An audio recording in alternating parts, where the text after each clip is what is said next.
최고위원 모시겠습니다. 어서 오세요. 안녕하세요.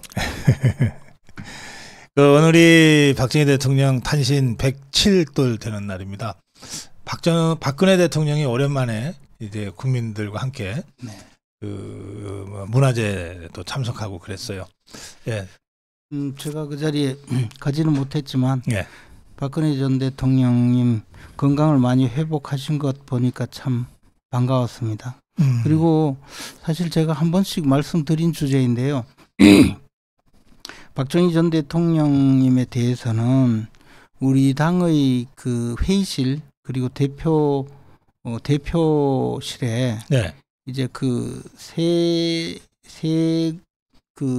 전직 대통령님의 그 세 분의 전직 대통령님의 존영이 걸려 있어요. 그게 이제 보수 진영에서 배출한 세 분의 전직 대통령인데 건국 대통령인 이승만 대통령, 그리고 산업화 대통령인 박정희 대통령, 그리고 민주화 대통령인 김영삼 대통령, 이렇게 존영이 모셔져 있는데 사실 그 여러 가지 우리 보수 진영에서 세운 이 대한민국 건국 산업화 민주화의 그 공적에 비추어서 우리 실제로 박정희 대통령님에 대한 그 기억이나 또 위협을 기리는 것이 제대로 되어 있는가, 그 점에 대해서는 좀 한 번쯤은 우리 스스로 돌이켜보고 반성을 해야 될 상황이 아닌가 생각합니다. 보통 그 10월 26일은 기억을 해도 오늘은 잘 기억하지 않지 않습니까? 글쎄 말이에요. 예.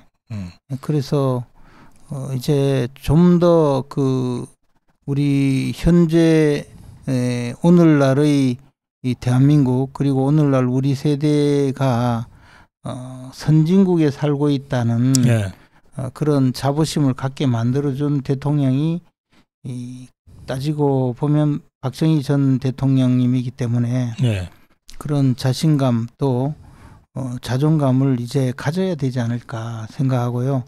보수 정치의 그 상징 자산이 뭘까 생각해 보면 결국 세 분의 대통령님이에요.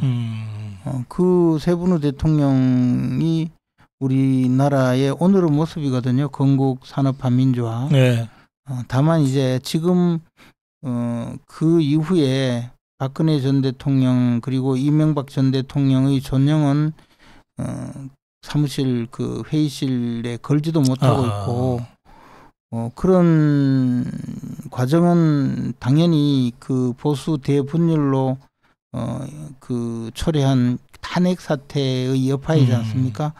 그러나 그 탄핵 사태를 겪고도 그 포퓰리즘이자 무능하고 그런 좌파 정권인 문재인 정권을 무너뜨리고 다시 우리 보수 진영이 집권을 해서 역사를 굳건히 바로 세우게 한 분이 윤석열 대통령인데 지금 이 윤석열 정부가 많이 위기에 처해 있잖아요. 그러니까 윤석열 정부를 제대로 우리가 평가받도록 뒷받침하지 못하고 그냥 우리도 그래서 좋은 게 좋은 마냥으로 그렇게 하다가는 이제 우리 보수 정치 세력의 상징 자산이 모두 없어지는 거죠. 어떻게 보면 탄핵 사태를 겪고도 이 좌파 정권이 100년 정권이다, 뭐 20년 정권이다, 또는 영원히 갈 것 같이 하던 그런 좌파 정권을 한순간에 우리가 극복한 자랑스러운 정권이 윤석열 정권인데요. 뭐 그런 의미에서 오늘 박정희 전 대통령을 돌아보면서도 윤석열 정권이 그 제대로 역사적 평가를 받도록 만드는 것이 결국은 우리 보수 정치 세력의 상징 자산을 지키는 일이다. 그렇게 생각하고 있습니다. 상징 자산이 그 정말 티 하나 없는 백옥과 같은 것이면 더 좋겠지만, 아니 사람인데 어떻게 티가 없을 수 있어요? 그런데 그 티가 부끄럽고 쪽팔리다고 해서 상징 자산 자체를 버린다면은 그냥 그렇죠? 살지 말아야지. 우리가 지금 많은 기성세대들은 박정희 전 대통령님에 대해서 위대한 대통령이다 이렇게 주저없이 이야기하지만 꽤 많은 사람들은 오히려 그 반대의 목소리를 내는 사람들도 있거든요. 그래서 박정희 전 대통령님의 그 동상을 제대로 세우는 문제도 늘 논란이 벌어지고 있잖아요. 모욕을 당하기도 하고. 그것은 물론 뭐 군사 쿠데타다 뭐 하면서부터 시작해서 온갖 이야기를 하죠. 근데 사실 2차 세계대전 이후에 그 신생 독립국가들이 다 그 군사 정권을 거치기도 하고 했는데 그런 군사 정권을 거치면서도 오늘날 선진국이 되고 자랑스럽게 이 독립국가를 유지하면서 그 원조를 받던 나라에서 원조를 하는 나라로 그 선진국으로 그 만들어진 나라는 우리 대한민국밖에 없어요. 그리고 그런 선진화 과정에서 박정희 대통령의 역할이 어느 정도인가는 아마 대부분 공감하지 않습니까? 그리고 인간의 평가, 특히 정치 지도자의 평가에는 항상 공과 과가 따르거든요. 뭐 우리가 이야기할 필요도 없지만 김대중 전 대통령, 노무현 전 대통령, 문재인 전 대통령에 대해서도 다 공과 과가 있지만 좌파 진영에서는 정말 뭐 신격화해서 모시고 있잖아요. 근데 우리 보수 진영은 그냥 그렇지 않거든요. 그 점을 좀 돌이켜보자는 것이고요. 제가 저 북경대학에서 잠시 있었는데 그때 그 많은 이야기를 그 이제 토론을 통해서 많은 이야기를 듣게 되었는데 중국의 이 많은 석학들이 제일 겁내는 거 오늘날 현재까지도 겁내는 것이 문화대혁명의 재판이거든요. 문화혁명이라는 게 그만큼 중국 사회에 끼친 악영향과 공포감이 아직도 남아있어요. 가장 근자에는 왜 충칭시 서기를 하던 보시라이가 그 홍가 부르기 뭐 20만 대장 정도 버리고 이러는 걸 보고 문화대혁명이 또 저 번질 수 있다 해서 사실은 제거가 됐어요. 그런 면이 좀 있는데 그만큼 문화혁명에 대한 반감 내지 경계심이 있지만 그 문화대혁명을 일으켜서 수백만 명을 죽게 한 모택동 주석에 대한 이 존경심은 지금도 중국인들에게는 거의 거의 신격화돼 있죠. 그렇죠. 뭐 미라로 만들어서 맨날 보게 하니까. 그 천안문에 걸려 있는 모택동 주석의 사진은 5톤이에요. 그 천안문 광장에 있는 모 주석 기념관에는 아침부터 줄을 가득히 서서 그 들어가는데 아직도 그게 누가 가보라고 해서 보는 것이 아니고 보고 싶어서 전부 보는데요. 저도 오래전에 그걸 한번 볼 기회가 있었는데 저는 비교적 그래도 VIP 대접을 해준다 그래서 좀 이렇게 갔는데도 1시간 넘게 걸렸거든요. 저는 보통은 2시간, 3시간씩 줄 서서 그걸 보더라고요. 그 어린애들이. 이게 시신을 그렇게 안치한 나라가 중국, 그다음에 러시아의 레닌, 그리고 그다음에 북한의 김일성이, 김정일이, 그리고 그다음에 베트남 호치민이 그렇게 하죠. 그만큼 모택동 마오쩌둥 주석에 대한 경계심이 있으면서도 그렇게 존경심을 갖는 것이 국가의 상징 자산이기 때문이거든요. 중화인민공화국의 상징 자산이자 그래서 중국 화폐는 전부 다 모택동 주석의 사진이 있잖아요. 근데 그것을 그렇게 만든 사람이 바로 후대의 등소평이라는 거예요. 그렇죠. 등소평이 이 모택동 주석이 사망하고 나서 그런 신격화 운동에 대해서 이제 그 평을 들으니까 저 사람 너무 잔인하고 많은 사람을 죽이지 않았느냐 하니까 그 창문 밖의 고목나무를 가리키면서 저 고목나무가 자라면서 밑에 낙엽이 떨어지지 않느냐. 공은 고목나무만 하고 과는 고목나무가 자라면서 떨어진 낙엽과도 같은 거다. 그 나무가 중요한 것이지 그 낙엽이 중요하냐. 낙엽이 나무 가지를 다 덮을 만하다면 과가 많은 것이지만 완전한 인간이 없다. 예. 그런 이야기를 했다고 하는데 우리는 근대화 그리고 산업화를 이끈 박정희 대통령에 대해서 좀 더 관대하고 애정을 가지고 바라볼 필요가 있고 특히 보수 진영에서는 이 보수 정치의 상징 자산으로서 가장 크고 가장 그 위대하게 남아 있고 그리고 우리에게 아직까지도 그 유산을 많이 남겨준 상징 자산이라는 것을 꼭 기억했으면 좋겠어요. 예. 그 박정희 대통령의 이제 흔적은 구미 생각 그리고 이제 초등학교 교사를 했던 문경의 그 하숙집 뭐 이제 그런 정도입니다. 그리고 뭐 대구에 가면 조금 남아 있고요. 예, 사실. 뭐 문경 오미자 한 잔 들고. 문경 오미자. 상주 화북면에 가도 오미자가 있는데. 아 그러시구나. 여기 이런 댓글이 올라와 있습니다. 윤석열 대통령 별명이 키 큰 박정희라 그러네요. 뚱뚱한 박정희. 뚱뚱한 박정희. 그 박정희 대통령에 대한 윤석열 대통령의 평가가 굉장히 적극적이고 높더라고요. 윤석열 대통령은 아마 나름대로는 박정희 대통령의 그 통치 철학이라 할까 또 남겨진 그 통치의 유산에 대해서 상당히 그 많이 학습한 분이 아닌가 생각합니다. 그래서 좀 지도력도 발휘하고 그렇게 하시려고 노력도 많이 하시고 하는데 이제 시대가 좀 달라지고 특히 이 박정희 대통령 시절에 그 정치 구도가 지금하고 많이 달랐잖아요.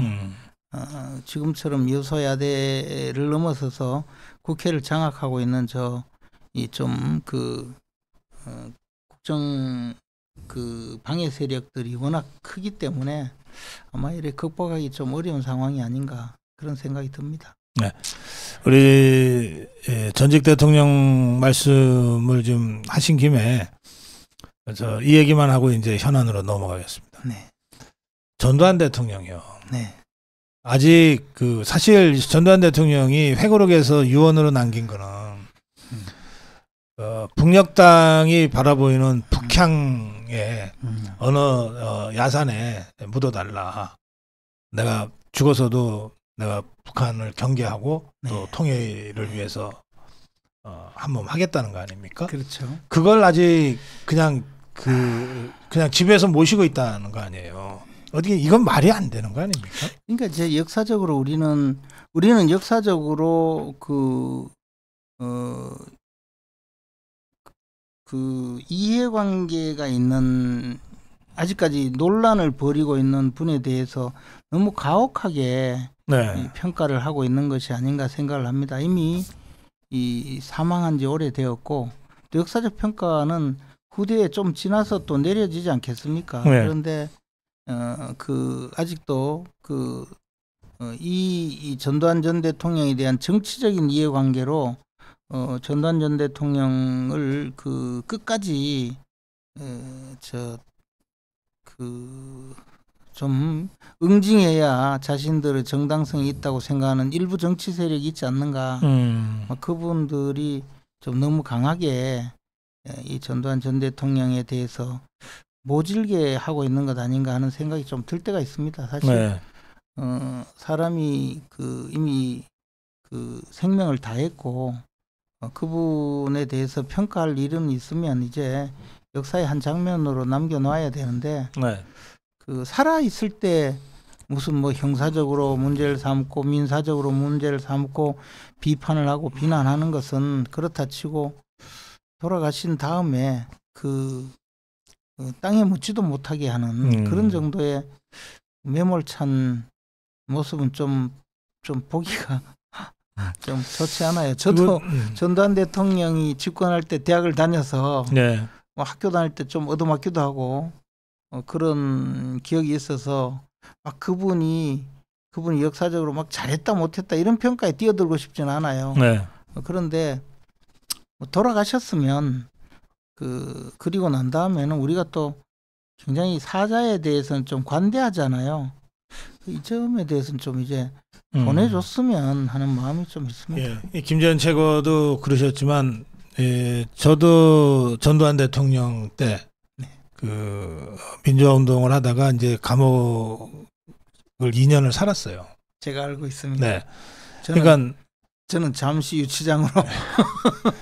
그러니까 전두환 대통령이 이제 저를 감옥에 2년을 가둬놓은 건데요. 그런 저도 이렇게 말씀드립니다. 뭐냐면 전두환 대통령 아까 이제 민주화하면서 김영삼 대통령 말씀을 하셨는데 사실 대한민국의 민주화는 전 세계에서 유례 없이 평화적이고 그렇죠. 점진적으로 정말 피를 거의 흘리지 않고 그렇죠. 이루어졌잖아요. 이게 기적과 같은 건데요. 네. 그 기적의 세 주인공이 있어요. 한 사람이 전두환 대통령. 네. 그러니까 6.29 선언은 전두환 대통령 작품 아닙니까? 그렇죠. 이제 역사적인 팩트잖아요. 그다음에 김영삼 대통령. 그리고 노태우 대통령이잖아요. 네. 그러니까 우리 자유파의 이 세 명이 그 전까지는 걸어온 길이 조금 달랐지만 그 지점에서 이제 민주화는 거슬릴 수 없는 추세고 이거를 피 흘리지 않고 점진적 타협적 방법으로 하지 않으면 나라가 무너진다. 그게 광주 사태에 터지고서 불과 7년 후니까. 그렇죠. 그런 역사적 대결단을 세 사람이 한 거거든요. 그러면 그거 하나만으로 저는 전두환 대통령이 그 이전에 어떤 잘못을 했건 저는 역사적으로 높게 평가받아야 된다고 생각해요. 그 시점에 제일 큰 결단은 전두환 대통령이 한 겁니다. 그 전두환 대통령이 6.29 선언을 할 때 저희들이 대학 4학년이었어요. 네. 근데 노태우 대통령이 6.29 선언할 때가 그 대학 4학년 때였는데 그때는 사실 학교를 갈 수 없을 만큼 네. 그리고 막 64태 뭐 이럴 때 그 종로에서 넥타이 부대들이 시위하고 막 이런 정도였고 우리는 사실 그 현장에 있었거든요. 근데 네. 사실 우리는 좀 잘 모르고 도서관에 앉아 있다가 6.29 선언을 맞이했거든요. 네. 그때 막 신문 호에 막 발행하고 이런 네. 때였거든요. 그래서 새로운 세상이 오나 보다. 이게 민주화이구나 그렇게 생각을 하고 네. 있었고 그리고 노태우 대통령이 민선으로 당선되면서 굉장히 점진적으로 그렇죠. 징검다리를 놓듯이 네. 해서 문민정부인 김영삼 대통령으로 갔거든요. 그렇습니다. 그게 노태우 대통령이 보여준 그때 당시에 뭐 물 태우니 뭐 하면서 아무것도 못한다 뭐 이런 표현도 하고 그런 시절이었는데 그래도 그 과도기를 정말 잘 만들어준 그 징검다리가 6.29 선언 네. 그리고 지금 헌법 체제를 87년 그렇습니다. 체제라고 하지만 예. 그때 사실 모든 걸 만들고 또 전두환 대통령이 물론 물려준 유산이 네. 경제적으로는 이른바 3조 호황을 통해서 국민소득이 몇 배로 성장하면서 그 유산을 넘겨준 이 물적 토대 위에서 네. 민주화를 하나씩 차근차근 가져갈 수 있었고 마침 또 그때 동구권의 몰락을 겪으면서 북방정책을 노태우의 북방정책이 나오고 예, 그랬죠. 사실은 외교적으로도 그러니까 그때 우리가 현재의 체제를 갖춘 모든 것은 그때 다 만들었어요. 그때 자유파가 한 거거든요. 네. 그때 김대중 세력하고 종북 주사파들은 6.29 선언을 반대했어요. 이거 속이구다 그러면서 속아 넘어가면 안 된다. 끝까지 투쟁해야 된다 그랬거든요. 근데요 그때요. 네. 저도 이제 대모대열 뒤에 따라가면서 구호를 외쳤어요. 네. 전두환 노태우 그놈이다. 아니 그랬다니까. 당시 좌파들이 그랬단 말이에요. 아니 전 뭐 좌파도 아니고 한데 우리 원래 그래서 저는 이런 어떤 역사의 흐름이 있어요. 건국 대통령 이승만, 근대화 대통령 박정희 네. 그리고 전환기에 네. 국가의 누란의 어떤 위기를 극복하면서 점진적 타협적 민주화, 세계에서 유례 없는 거의 피 흘리지 않은 이 민주화를 전두환, 노태우, 김영삼 이 세 사람의 대통령, 자유파 대통령들이 해낸 거거든요. 지금 생각하니까 참 그때가 그립네요. 전두환, 노태우 그놈이다 이러면서 막 소리 지르고 다닐 때. 자, 예, 오늘은 그만큼 말씀하신 대로 속이고부터 시작해가지고. 그랬죠. 그래서 당시 좌파들은 뭐 끝까지 투쟁해야 된다 그랬어요. 예, 그런 우리 역사 속에 큰 중요한 의미를 갖는 박정희 대통령 탄신일입니다. 자, 이제 현안으로 좀 말씀 나눠야 되겠는데, 최고위원님. 네. 오늘 키 큰 박정희, 또 약간 뚱뚱한 박정희, 윤석열 대통령이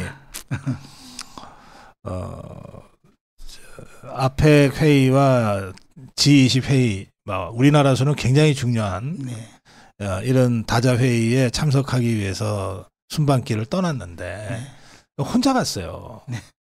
진짜 그 모습이 마음이 좀 진짜 안쓰럽고 그렇더라고요. 아무래도 그렇죠. 좀 이게 뭐 무슨 물론 부부 그렇게 볼 수 있지만 이게 꼭 사극 보는 느낌이 들어서 사극 보는 느낌이 좀 들었어요.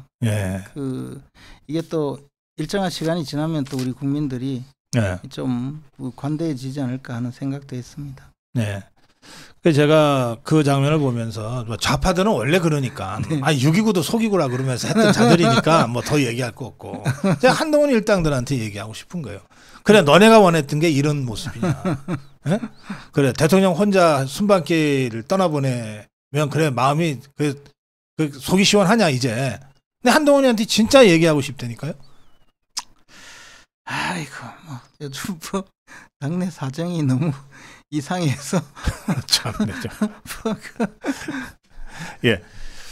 자, 이제 하여튼 이런 상황에서 내일 이재명이 선거법 1심 재판 나오는데, 지난번에 저희 KBS 다담할 때 구형은 되게 선고는 구형의 절반쯤이 합리적이다 이랬죠.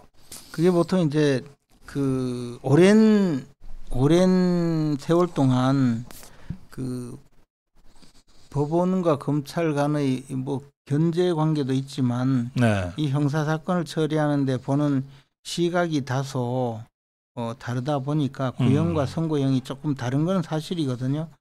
그런데 이걸 오랜 그 경험적인 그 관찰을 해보면 대체로 구형의 반 정도를 법원에서 선고하는 관행이 있어서 그것을 맞추다 보니 검찰에서는 양형보다는 조금 더 높게 세게 구형하는 그런 측면이 있어 왔죠. 근데 이 사건의 경우에는 실제로 징역형을 선고하는 것이 지극히 정상이라고 봅니다. 우리가 돌이켜 생각해 보면 지난번에 그 이재명 대표가 선거법 위반 사건으로 무죄 판결을 받은 사건 있잖아요. 이른바 권순일 대법관의 재판거래 의혹이 있던 그 사건도 내용은 이거잖아요. 그 당신이 신형을 정신병원에 감금한 거 아닙니까? 강제로 입원시켰잖아요. 하니까 아닙니다. 이렇게 말했잖아요. 그런데 이게 거짓말이었거든요. 강제 입원시킨 건 맞단 말이에요. 근데 그거에 대해서 200만 원이 선고됐어요. 1심, 2심에서. 그러니까 그때 보내드렸어야 되는데 이게 이제 대장동의 돈과 김만배의 수완과 권순일의 부패, 욕심 부패, 이런 것이 조합이 되어서 이게 재판 거래가 되었다는 강한 의심이 지금 들고 있거든요. 물론 뭐 김만배는 대법원에 그렇게 여러 번 들어갔는데 머리 깎으러 갔다 하니까 이발하러 다녔다고 그랬어요.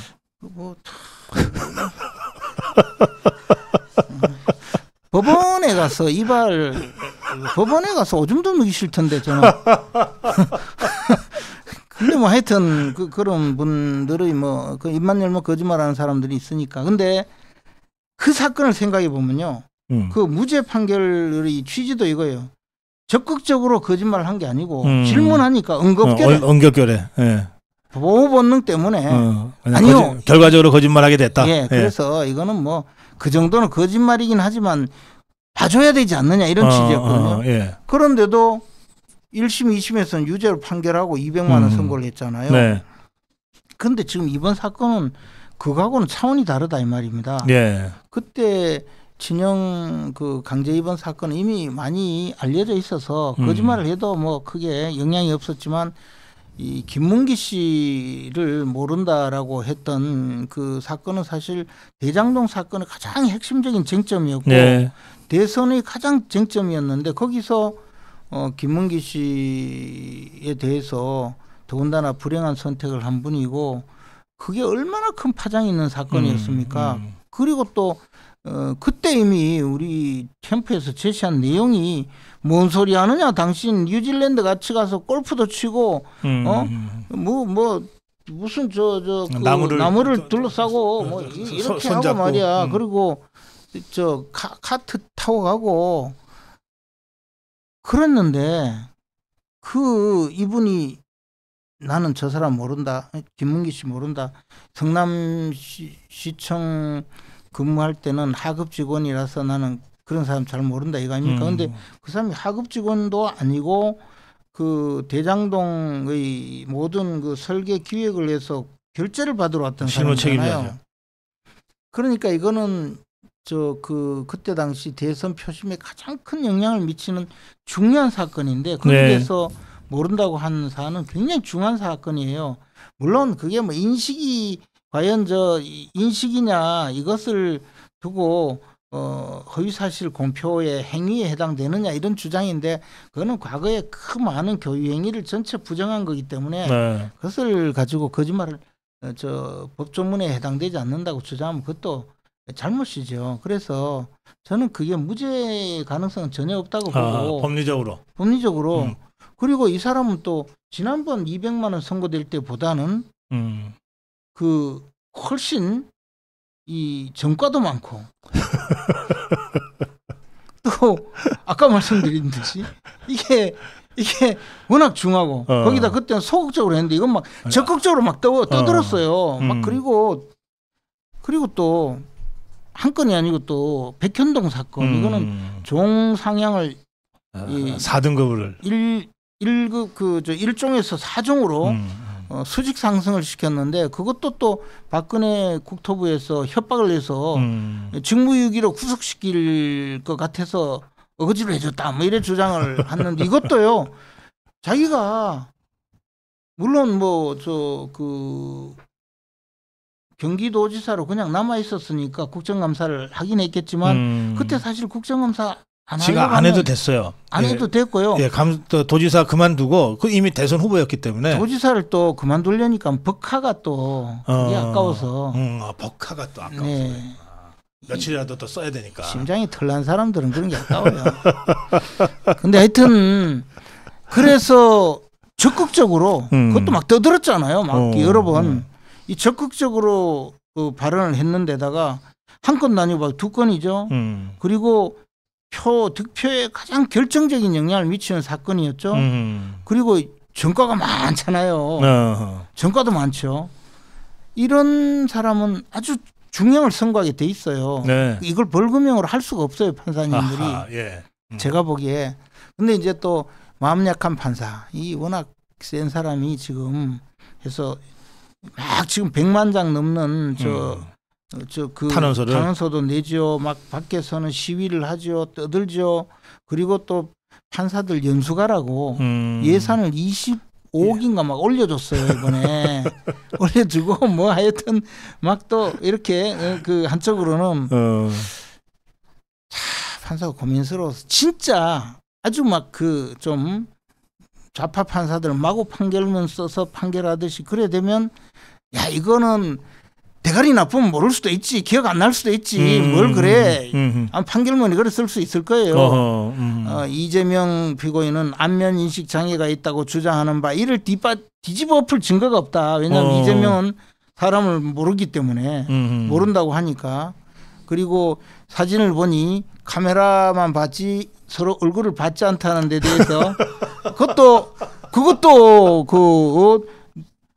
서로 얼굴을 못 봤기 때문에 전부 앞을 봤기 때문에 그 사람을 모른다는 주장에도 이런 신빙성이 없어 보이진 않고 또 나무를 둘러볼 때는 나무만 보이지 보는 걸로는 하지만 그때는 안면 인식 장애 때문에 못 봤을 수도 있다는 주장도 넉넉히 인정할 수 있다. 그러므로 몰랐다고 알았다고 볼 여지만 있는 것이 아니고 몰랐다고 볼 수도 있다 이러면서 이거 무죄 하고 백현동 거는 어쩔 수 없이 이거는 유죄인데 징역형은 넘어가고 벌금 1,000만 원 이렇게 할 수도 있겠죠. 근데 그런 판사가 있겠습니까?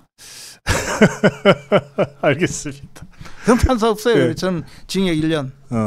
징역 1년 가시면 제가 땡겨서 원래 제가 교도소 가시면 잔치국수 사기로 했는데 제가 방송 출연해서 이 말씀을 드린 앵커님들께는 땡겨서 잔치국수를 모시겠습니다. 우리 영등포 쪽방촌에 네. 매주 목요일 날 그 쪽방촌 주민들한테 봉사활동하는 네. 우리 아미가 회원이 계시거든요. 네. 그 다음 주 목요일 네. 점심 때 잔치국수를 하기로 했어요. 시간 나시면 같이 오셔도 좋겠네. 징역 1년 판결문을 들고 가겠습니다. 자, 이거 짧게 마지막 주제 좀 짚고 넘어가겠습니다. 이 당계 사태요. 네. 네. 가슴이 아파요. 이 당원 게시판에 꽤 오래 전부터, 근데 이제 제가 최고위원이 되고 나서 그 주장이 많았었거든요. 당원 게시판이 더럽혀지고 있다. 들어가 보면요. 쉽게 말해서 무슨 보수 분열의 전쟁터예요. 마구 그냥 욕하고 네. 하는데 주로 이제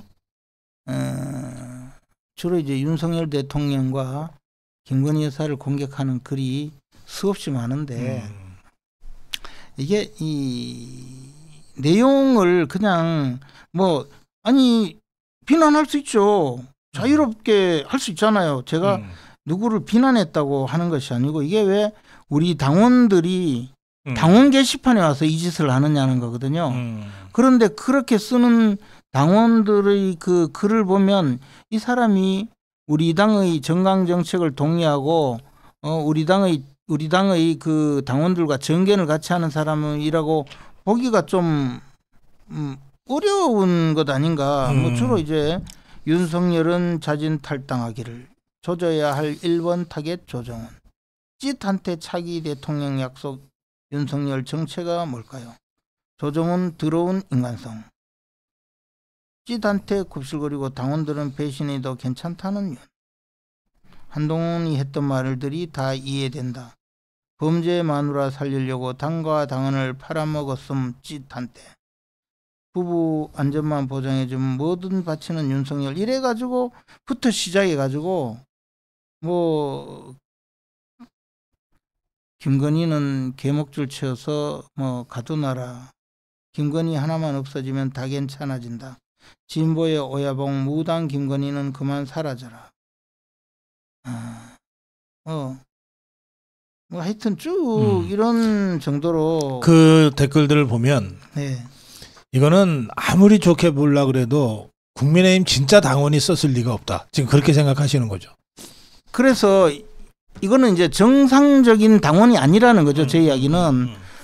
이렇게 하면요. 또 막 서로 싸워요. 싸우는데 점점 더 심해져서 우리 당원들은 이런 적이 없어요. 제가 21년 동안 이 당에 네. 일하고 있지만 우리 당의 당원 게시판은 말하자면 정말 품위 있는 당원들의 그 여러 가지 뭐 제안뿐만 아니라 네. 다소 우리를 꾸짖는 거는 많았어요. 똑바로 해라. 뭐 그런 건 있었는데 이렇게 뭐 대통령을 공격하고 당대표 공격하는 것도 있어요. 이건 없는데 이거는 한동훈 당원이 쓴 거라서 없어요. 한동훈을 공격한 건데. 근데 이제 이런 것이 있다가 보니 제가 계속 주장한 것이 그때는 이름도 공개하지 않고 성만 공개하고 무제한 쓸 수 있었거든요. 그러니까 네. 거기가 막 완전히 전쟁터였어요. 그래서 이거 정비해라. 이게 뭐냐 했더니 결국에 타협한 것이 9월 달부터 네. 성과 이름 첫째 자는 빼고 둘째 자를 공개하고 하루 3건만 올리게 했거든요. 그때 등장한 것이 이제 뭐 여러 가지 변화가 있었는데 그렇다 보니까 이제 여기 이번에 문제가 된 한동훈 대표의 가족 이름의 계정도 활성화되어서 이 글이 쓰여지게 된 거죠. 근데 저는 이렇게 보수 분열을 꾀하고 있는 한 100여 명의 무리들이 있습니다. 이 자들은 평가하기는 과거 좌파 진영에서 활동하던 자들 중에서 이제 쫓겨서 흘러 이쪽으로 개딸들한테 쫓겨서 그럴 가능성이 있고요. 또 하여튼 있어요. 근데 이게 열린 우리당 때도 그때 난닝구 백바지 논쟁이 있고 그 다음에 결국 당 개파 논쟁이 있었어요. 당원 게시판에만 써짓기는 그리고 막 당 지도부부터 일반 의원들 공격하고 이런 자들 결국은 못 견뎌서 당이 쪼개질 정도가 됐거든요. 이 사안을 두고. 그래서 못 견뎌서 결국에는 출연했어요. 심한 사람들. 그러니까 400여 명 됐거든요. 그걸 전부 다 윤리위원회에 넘겨서 쫓아냈어요. 그리고 조용해졌단 말입니다. 근데 시간이 지나니까 또 아류들이 생겨서 한 번 더 했어요. 그래서 지금 민주당은 거기다가 이제 실명제로 아예 못 박아서 하거든요. 근데 우리 당은 그런 걸 거치지 않고 있다가 아마 모르긴 해도 그때 쫓겨난 자들 중에도 꽤 우리 당으로 흘러왔을 수가 있어요. 이 자들이 원래 거기 있어도 윤석열 공격하다가 이리 오니까 돈만 1,000원씩 내는 거 외에는 똑같잖아요.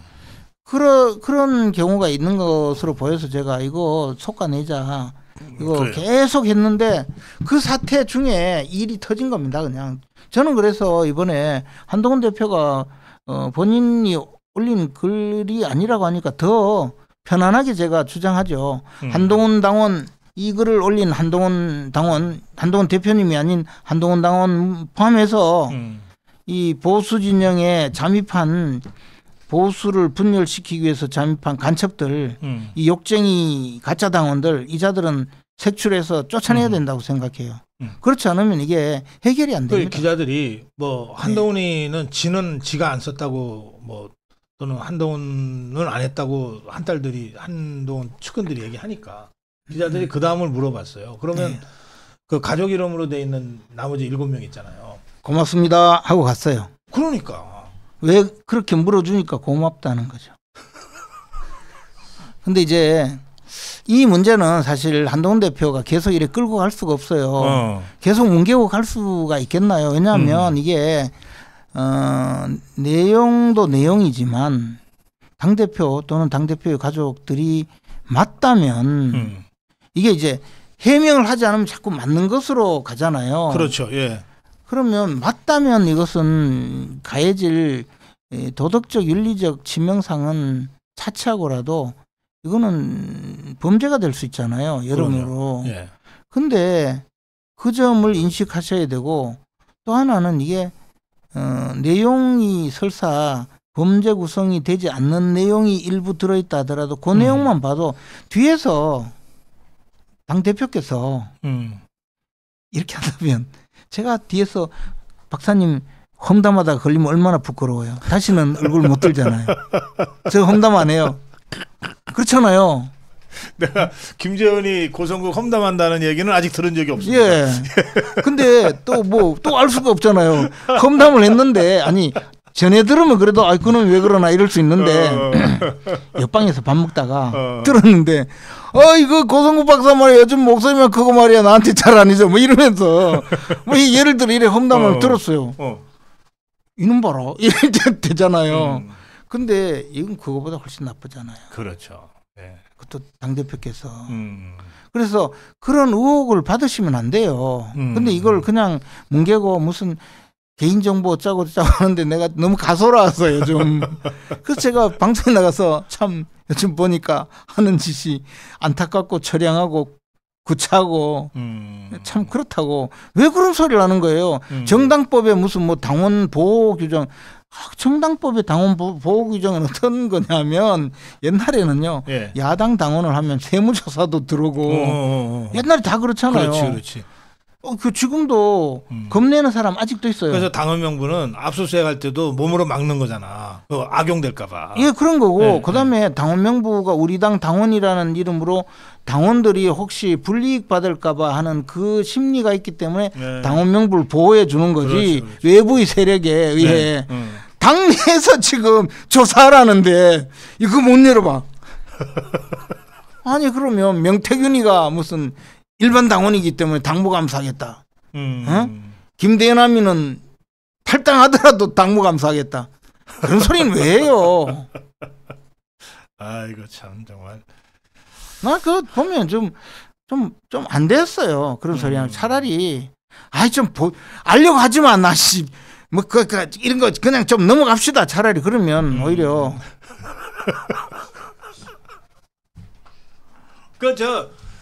지금 그 법률 뭔가 하는 거 주진우가 우리 김재현 최고 검찰 후배 아니에요? 요즘 후배가 뭐 선배로 취급합니까? 한동훈 대표도 제 후배예요. 저 징역 5년 구형했어요. 에이 참.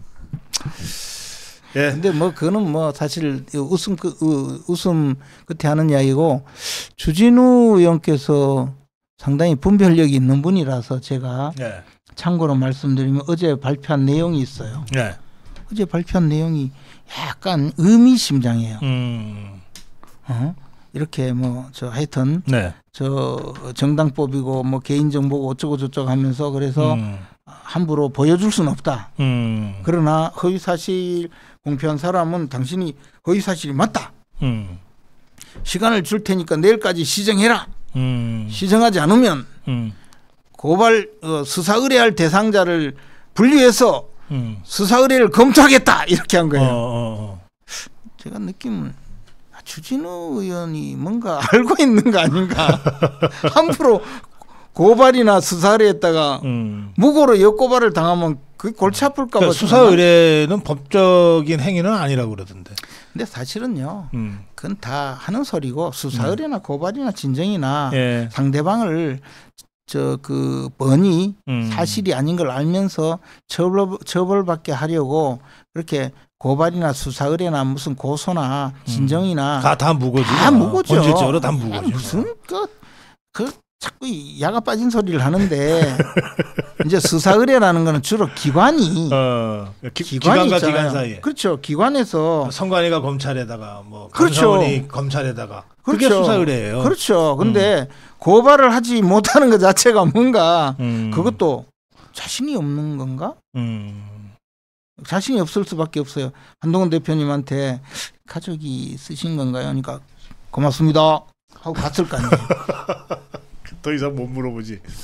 그래서 사실은 이 의혹을 제기한 여러 유튜브들이 있는데 네. 이병준 TV라든지 또는 이제 장혜찬 최고라든지 이런 사람들 네. 고발하라는 거예요 지금. 그리고 자기들끼리 고발을 해줘. 에이 참네. 난 이런 걸 처음 봤어요. 예. 옛날도 아니죠. 프랑스 지식인들이 나는 고발한다 운동이 있었잖아요. 예. 자칫하다가 나는 고발한다 운동이 벌어질지도 몰라요. 자, 그게 에밀 졸라 예 드레프트 사건 때. 네. 예, 그래요. 제가 만약에 그런 미친 짓을 하면 어떡하시려고 좀. 예. 마무리 한 말씀 해주세요. 김재현 최고위원님. 근데 지금 그 연장선에서 한 말씀 드리면요. 예. 네. 오늘 아침에 보니까 지도부가 당무감사를 하지 않기로 결정했다는 거예요. 네, 그런 결정을 했더라고요. 그 지도부가 누구죠? 그게 서범수 총장 아니에요? 사무총장? 당의 지도부가 언제부터 최고의 의결권이 없는 나 이를 보고 지도부가 언제 어디서 뭘 했지? 내가 이게 빠진 적이 없는데. 지도부가 아니니까 그렇지. 김재원은. 그래서 제가 이게 도대체 뭔 소리야 이거. 언제부터 당이 이렇게 운영됐나 생각을 했죠. 네. 참. 그래서 그러면 제가 특단의 조치를 또 하면 이제 또 당이 그래서 이게 좀 지켜보고 있어요. 이러면 안 돼요. 어쨌든 여기 맞다. 김재원이 지도부였죠. 당연히 최고 의사결정 주체가 최고회의로 돼 있어요. 그렇죠. 그리고 국회 운영에 관한